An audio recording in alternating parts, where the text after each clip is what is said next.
খাচ্ছি না কেন, কার ভয়ে? ওইটাই জীবনের সব ক্ষেত্রে বাস্তবায়ন করার জন্যই রমজান আসে। বুঝতে পারি না? ওই চেতনাটাই, একই চেতনাটাই জীবনের সবগুলো কাজে বাস্তবায়ন করার জন্য কি আসে? রমাদানের 6 মাস।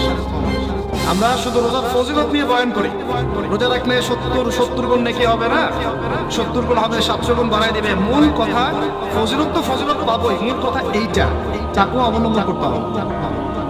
আল্লাহ পাক আমাদেরকে তৌফিক দান করেন। কয়টা বলছি বলেন ভাই? 2টা মনে থাকবে।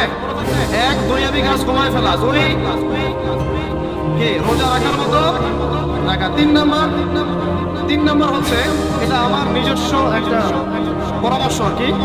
3 নাম্বার হচ্ছে রোজা রাখার জন্য আমাদের সাহারি করতে হয়, ইফতার করতে হয়। তো আল্লাহর ওয়াস্তে সাহারি এবং ইফতারে মুসলমানের মতো খাবার খাবেন, জানোয়ারের মতো খাবার খাবেন।